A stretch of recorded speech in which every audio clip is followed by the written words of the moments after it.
नमस्कार. सर्वप्रथम सर्वांना संस्कृत दिनाच्या खूप खूप शुभेच्छा. आज श्रावण पौर्णिमा म्हणजेच रक्षाबंधन व आपल्या संस्कृत प्रेमींचा संस्कृत दिवस. तर चला बघूयात आज आपण की संस्कृत का महत्त्वाचं आहे, संस्कृत आत्ताच्या काळाची गरज का आहे, आपण त्याला का शिकलं पाहिजे. संस्कृत ही सर्व भाषांची जननी आहे.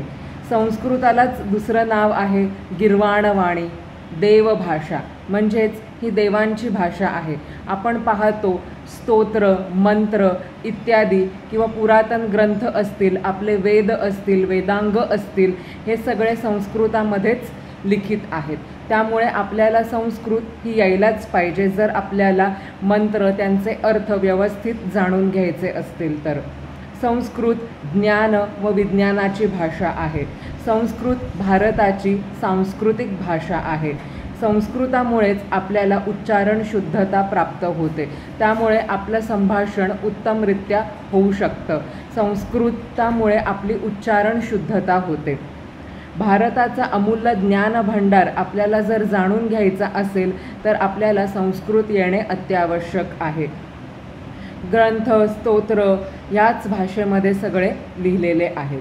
अध्यात्मप्राप्तीसाठी सुद्धा आपल्याला संस्कृत येणे आवश्यक आहे. भारताला जर पुन्हा विश्वगुरू बनायचं असेल तर संस्कृत आपल्याला यायलाच पाहिजे. त्यामुळे आपण बघतो शाळांमध्ये सुद्धा संस्कृत हा विषय असतो, पण पुढे जाऊन सुद्धा आपण त्या विषयाला न सोडता त्या विषयाचा अभ्यास सुरूच ठेवायला हवा. संस्कृतामुळेच आपल्या विश्वाचे कल्याण होईल.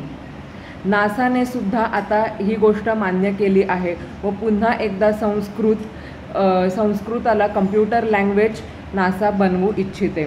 संस्कृत माझ्या मते तरी ही समभाव भाषा आहे. कारण आपण प्रत्येक राज्यात किंवा इतर राष्ट्रांमध्ये जातो तर त्यांची भाषा ही वेगळी असते. म्हणजे महाराष्ट्रामध्ये आलो तर मराठी, तामिळनाडूमध्ये गेलं तर आपण तामिळ भाषा. पण संस्कृत जगाच्या पाठीवर आपण कुठेही गेलो तरी संस्कृत भाषा बदलत नाही, ती एकच राहते. त्यामुळे ती एक समभाव भाषा आहे असं मला वाटते. आता चीनमध्ये सुद्धा स्ट्रेस रिलीफ मॅनेजमेंट म्हणजेच तणाव दूर करण्यासाठी ते लोक संस्कृत ही भाषा मोठ्या प्रमाणात शिकत आहेत. फॉरेन कंट्रीजमध्ये सुद्धा आता संस्कृत हिला शिकलं जात आहे.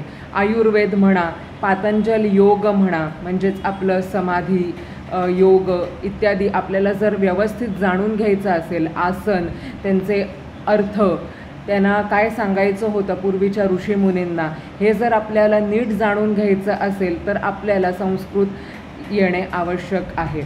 भगवद्गीता असेल व इतर काहीही असेल, आपण जे रोजच्या स्तरावर बघतो तर आपल्याला संस्कृत ही भाषा यायलाच पाहिजे. तर तुम्हीसुद्धा रोज संस्कृतचं थोडं अध्ययन करा. त्यासाठी माझ्या चॅनलला तुम्ही लाईक, शेअर, सबस्क्राईब करा व आपण एकत्र मिळून संस्कृतचा प्रचार व प्रसार करूयात व तिला जतनही करूयात. धन्यवाद.